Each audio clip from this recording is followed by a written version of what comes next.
हम top 5 organic chemistry के concepts करेंगे। पहला जो इंपॉर्टेंट ऑर्गेनिक केमिस्ट्री का कॉन्सेप्ट है वो है कायरल कार्बन एटम।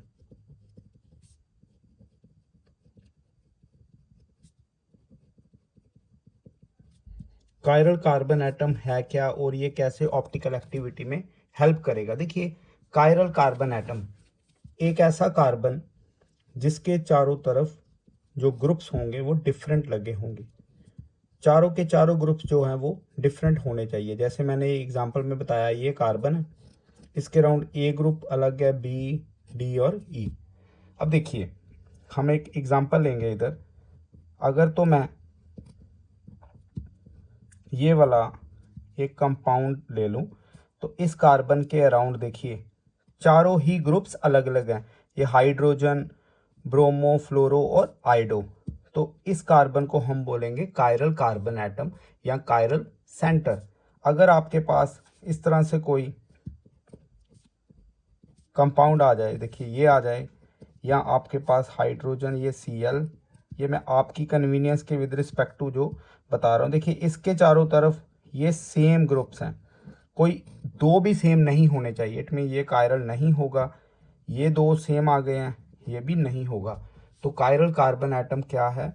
ऐसा carbon atom having all the four groups around it are non identical. ये सेम नहीं होंगे, नॉन आइडेंटिकल ग्रुप्स होंगे। तो ये जो कायरल कार्बन एटम है इसे हम कायरल सेंटर भी कहेंगे।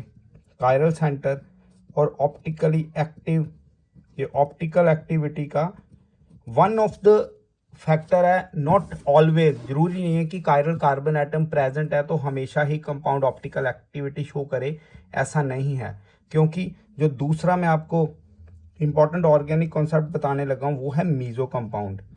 मीजो कंपाउंड का होना, देखिए मीजो कंपाउंड कौन कौन से हैं और क्या है मीजो कंपाउंड। बेसिकली कई बार कहने में आता है कि कायरल सेंटर अगर होगा तो हमेशा ही कंपाउंड ऑप्टिकली एक्टिव होगा, ऐसा है नहीं। अगर मैं इधर आपको एग्जांपल के साथ बताऊं, देखिए ये हाइड्रोजन है, इधर Cl, ये Br, हम हाइपोथेटिकली चल रहे हैं, ये H, Cl और Br। अब देखो इस कार्बन को यहाँ पे Br लगा है और ये H लगा और ये Cl लगा है। इसी तरह से ये सारा ग्रुप लगा है, तो ये कायरल कार्बन है। ये भी जो कार्बन है ये भी कायरल है। बट यहाँ से क्या होगा, एक plane of symmetry, POS, plane of symmetry पास कर जाएगा, जिससे क्या होगा, ये वाला कंपाउंड दो इक्वल पार्ट्स में डिवाइड कर जाएगा जो एक दूसरे के मिरर इमेज होंगे। कौन से? Super imposable mirror image. तो जो सुपर इम्पोजेबल मिरर इमेज होंगी वो हमेशा क्या शो करेगा? Optical inactivity. ये ऑप्टिकल इनएक्टिविटी शो करेगा। तो आपने देखा एक से ज़्यादा कायरल कार्बन एटम होने के कारण भी ये वाला कंपाउंड ऑप्टिकली इनएक्टिव हो गया, क्योंकि प्लेन ऑफ सिमेट्री इसको टू इक्वल पार्ट्स में डिवाइड कर देगा जो कि आपस में क्या होंगे? Super imposable mirror images. तीसरा जो कॉन्सेप्ट है ऑर्गेनिक केमिस्ट्री का बड़ा ही इंपॉर्टेंट है वो है hybridisation. Hybridisation in organic compound. Organic compounds में हाइब्रिडाइजेशन के विद रिस्पेक्ट टू स्टूडेंट्स काफ़ी बार फंसते हैं। उसके पीछे रीज़न है ये ट्रेडिशनल जो फार्मूला है, जो रेगुलर फार्मूला है हाइब्रिडाइजेशन का, वो ही लगाते रहते हैं, जो कि यहाँ पे फेल कर जाएगा। अब देखिए मैं आपको हाइब्रिडाइजेशन सिखाता हूँ ऑर्गेनिक कंपाउंड में। आपने करना क्या है, सिंगल बॉन्ड लेनी, उसको सिंगल बॉन्ड को सिग्मा मान लेना है, और जो डबल बॉन्ड है, डबल बॉन्ड उसमें क्या होगा, डबल बॉन्ड में 1 सिग्मा 1 पाई। और जो ट्रिपल बॉन्ड होगी, अगर हम बात करें ट्रिपल बॉन्ड की, तो ट्रिपल बॉन्ड में 1 सिग्मा और 2 पाई बॉन्ड्स होंगी। ये आपने समझना है। सिंगल बॉन्ड में 1 ही सिग्मा। और ये वाला पार्ट जो मैं लिखने लगा हूँ इंपॉर्टेंट है, इसमें क्या, यूज सिग्मा बॉन्ड ओनली। सिर्फ सिग्मा बॉन्ड आपने काउंट करनी है, ना ही पाई, चाहे 1 हो चाहे 2, वो मैटर नहीं करता। अब किस तरह से ये सारी स्टोरी चलेगी, देखिए जैसे कि अगर तो 2 सिग्मा बॉन्ड्स होंगी तो हाइब्रिडाइजेशन आएगी sp। इसी तरह से अगर सिग्मा बॉन्ड 3 आ जाएंगी, 3 सिग्मा बॉन्ड ये sp2, उसके बाद 4 सिग्मा बॉन्ड्स sp3। अब देखिए किस तरह से ये काउंट होगा। हाँ, इसमें आपने ये चीज़ याद रखनी, इससे ज़्यादा सिग्मा बॉन्ड्स आ नहीं सकती, तो ये मैक्सिमम sp3 हाइब्रिडाइजेशन तक ही जो ऑर्गेनिक कंपाउंड है वो शो कर सकते हैं। जैसे कि हम एग्जांपल सभी लेंगे, उसके विद रिस्पेक्ट टू आपको समझाएंगे। मैं बात कर रहा हूँ मीथेन की। अगर हम मीथेन को ओपन करें, हाइब्रिडाइजेशन बड़ा इंपॉर्टेंट ये कॉन्सेप्ट है ऑर्गेनिक में, तो आपने इसको ये हाईलाइट करके सिग्मा बॉन्ड, सिंगल बॉन्ड को सिग्मा बॉन्ड लिख देना है। अब आप देखिए यहाँ पे 4 सिग्मा बॉन्ड्स हैं, 4 सिग्मा बॉन्ड्स का मतलब है हाइब्रिडाइजेशन कौन सी होगी, sp। अब देखिए अगर हम यहाँ पे इथीन ले लें, अगर हम इधर इथीन लेंगे तो इथीन को मैं ओपन करके आपको समझाने लगा हूँ। देखो ये हमने ओपन कर लिया, अब इसको हाईलाइट कर लिया, ठीक है। इसके अराउंड बॉन्ड्स देखिए, ये सिग्मा, ये सिंगल बॉन्ड सिग्मा, ये भी सिग्मा और ये पाई। अब इसको हाईलाइट करेंगे, सिग्मा सिग्मा और ये इन दोनों में कॉमन ट्रीट की जाएंगी। अब कार्बन के अराउंड 1 2 3 ये आ गया sp2, 3 सिग्मा बॉन्ड्स मतलब sp2। इसी तरह से इसकी बात करें 1 2 3 ये भी sp2। तो ऐसे आपने हाइब्रिडाइजेशन निकालनी है। अभी और एग्जांपल लेंगे स्टूडेंट्स, देखिए ये आ गया इथाइन। अगर हम इथाइन को ओपन अप करें तो इस तरह से ये शो करेंगे, देखिए सिग्मा सिग्मा, ये दोनों पाई बॉन्ड्स आ गई और ये सिग्मा। अब इनको हाईलाइट करके देखें तो इस कार्बन के अराउंड 2 ही सिग्मा बॉन्ड्स हैं, ये भी 2 ही सिग्मा बॉन्ड्स हैं। तो इस तरह से आपने जो हाइब्रिडाइजेशन निकालनी है, मैं आपको एक और एग्जांपल के साथ समझाता हूँ और इनको इकट्ठे करके सारा कॉन्सेप्ट हम रिकैप्चुलेट कर लेंगे। देखिए अगर कुछ इस तरह से कंपाउंड आ जाए, आपको ईच एंड एवरी कार्बन की हाइब्रिडाइजेशन पूछी हो, तो आपने क्या करना है, इसको ओपन करना,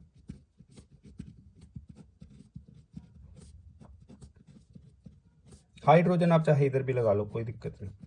तो ऐसे अब हाईलाइट करेंगे, ये देखिए ये sigma sigma sigma and sigma. इस कार्बन के अराउंड 4 सिग्मा बॉन्ड्स हैं, इट इज sp3।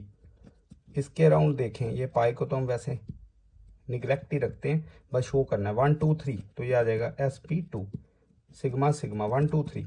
ये क्या आ गया sp2, यहाँ पे सिग्मा पाई पाई, इधर 2 सिग्मा बॉन्ड्स हैं sp, तो ये भी sp। इस तरह से आपने काउंट करना है।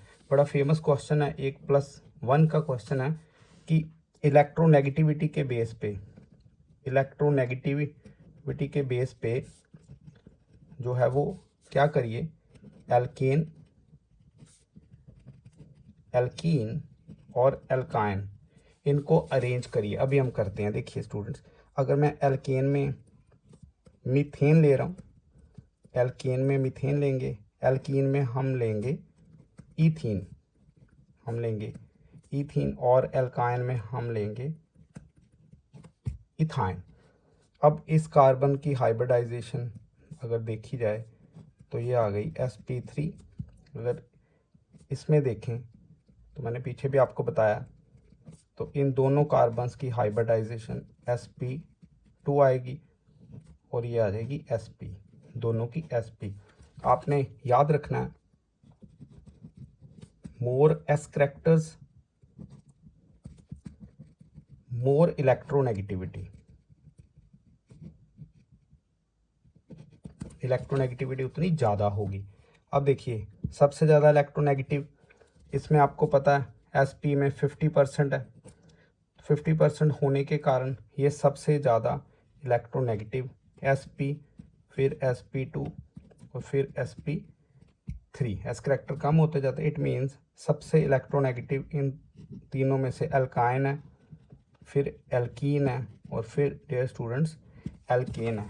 तो ऐसे हमने 3 कॉन्सेप्ट जो हैं वो देख लिए, कौन कौन से, chiral carbon atom, meso compound और हाइब्रिडाइजेशन। अब जो फोर्थ हम देखने लगे हैं वो देखिए, तो फोर्थ ऑर्गेनिक केमिस्ट्री का मेजर पार्ट है वो कौन सा होगा, वो है SN1 और SN2।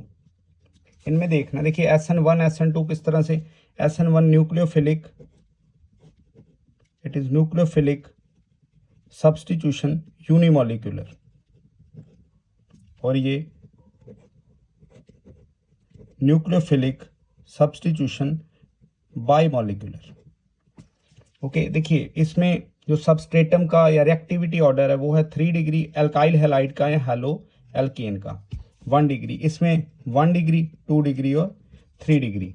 ये इसका फर्स्ट पॉइंट है। दूसरा, ये 2 स्टेप रिएक्शन है, इसमें ये 1 स्टेप रिएक्शन है। थर्ड, इसमें कार्बोकेटायन बनेगा, कार्बोकेटायन फॉर्म्ड होगा, और कार्बोकेटायन की स्टेबिलिटी भी इसी तरह से चलेगी, इसलिए ये वाली ऑर्डर यहाँ पे सेम रहेगा। अब देखिए इसमें कार्बोकेटायन नहीं बनता, इसमें बनती है ट्रांजिशनल स्टेट, ट्रांजिशनल स्टेट बनता है। और फोर्थ जो पॉइंट इसमें देखना है, कार्बोकेटायन रीअरेंज हो जाता है। कार्बोकेटायन क्या करेगा, रीअरेंज होगा, नो कार्बोकेटायन, कार्बोकेटायन है ही नहीं। और इसमें जो फिफ्थ पॉइंट है, ये यूनिमॉलिक्यूलर इसलिए बोला जाता है क्योंकि इसमें जो एल्काइल हैलाइड की कॉन्सेंट्रेशन पे डिपेंड करेगा सारा ही इसका rate, rate directly proportional to किसके होगा, एल्काइल हैलाइड की उसके कंसंट्रेशन के। इसमें न्यूक्लियोफाइल की कंसंट्रेशन पे और एल्काइल हैलाइड की कंसंट्रेशन पे जो है वो रेट डिपेंड करेगा, इसलिए ये फोर्थ आपको कॉन्सेप्ट बता दें। जो फिफ्थ है, फिफ्थ जनरल केस में हैकेल रूल माना गया, हैकेल्स रूल, फिफ्थ कॉन्सेप्ट है हैकेल रूल। हैकेल रूल के लिए आपको मैं सिंपल सी आपको जो है बात बताऊंगा। पहला, एक तो साइक्लिक होना चाहिए, एक साइक्लिक, और दूसरा जो पॉइंट है इसमें कॉन्जुगेशन होनी चाहिए। देखो कॉन्जुगेशन के लिए बड़ी बड़ी चीज़ें, जो मिथ बड़ा कुछ प्रचलित है, आपने क्या करना है, देखिए lone pair, single bond, double bond, positive charge, ये हमेशा जो है वो अलग अलग होने चाहिए। मतलब ये नहीं है कि इधर ये लोन पेयर है फिर साथ में लोन पेयर आ जाए, ये कॉन्जुगेशन नहीं है। यहाँ सिंगल बॉन्ड है तो फिर सिंगल बॉन्ड आ जाए, ऐसा नहीं होगा। मैं आपको एक एग्जांपल के साथ भी बताऊंगा। जैसे ये देखो, ये साइक्लिक है, और अगर मैंने इधर डबल बॉन्ड लगाई है तो इधर सिंगल, इधर डबल, और इधर डबल नहीं होनी चाहिए, ये कॉन्जुगेशन में नहीं आएगा। थर्ड जो पॉइंट इंपॉर्टेंट आता है वो आता है, जो हमारे पास इलेक्ट्रॉन्स है जिसे हम डीलोकलाइज्ड इलेक्ट्रॉन बोलेंगे, डीलोकलाइज्ड इलेक्ट्रॉन्स, वो किस तरह होने चाहिए। 2 पाई इलेक्ट्रॉन 4 ऐड करते जाइए आप, अगर इसमें करेंगे 4 करेंगे तो क्या आ जाएगा 6 पाई इलेक्ट्रॉन्स, इसी तरह से क्या आएगा यहाँ पे 10 pi electrons and so on. अगर आपके पास ये 3 कंडीशंस सेटिस्फाइड है, साइक्लिक में प्लेनर आपने देखना है, और ये अंडरस्टूड ही रहेगा हमेशा sp2 हाइब्रिडाइज्ड ही होगा जो भी प्लेनर होगा। तो हैकेल रूल के हम एक जो है एग्जांपल देख लेते हैं। देखो स्टूडेंट, इधर जैसे कि बेंजीन है, ये बेंजीन है, डबल सिंगल और डबल, इसमें ये साइक्लिक है, यस। क्या इसमें कॉन्जुगेशन है, यस, कॉन्जुगेशन प्रेजेंट है। अब इलेक्ट्रॉन गिनो, देखो ये 2, ये 4, ये 6 पाई इलेक्ट्रॉन्स है, तो ये क्या हो जाएगी, एरोमेटिक हो जाएगी। इसी तरह से जो इधर कोई कंपाउंड आ गया, जैसे ये वाला, ये कोई कंपाउंड आ गया, इधर आ गया प्लस। अब चेक करिए, साइक्लिक है, यस। क्या कॉन्जुगेशन है, positive charge, single bond, double bond, single bond, yes, conjugation में भी है, कॉन्जुगेशन है, प्लेनर है। इलेक्ट्रॉन देखो, ये आगे 2 पाई इलेक्ट्रॉन्स, यस, तो ये क्या होगा, एरोमेटिक होगी। पूरी केमिस्ट्री में सबसे ज़्यादा जो स्टेबल होते हैं वो है एरोमेटिक, और जब सबसे ज़्यादा अनस्टेबल होते हैं एंटी एरोमेटिक। अभी हम सिर्फ हैकेल रूल के ऊपर कर रहे हैं, Hückel rule for the aromatic characters. तो ये 5 जो आपको मैंने कॉन्सेप्ट्स ऑर्गेनिक केमिस्ट्री में बताए हैं, ये सुपर इंपॉर्टेंट है। आप ये जेईई और नीट का एग्ज़ाम आने वाला तो इनके ऊपर फोकस करेंगे।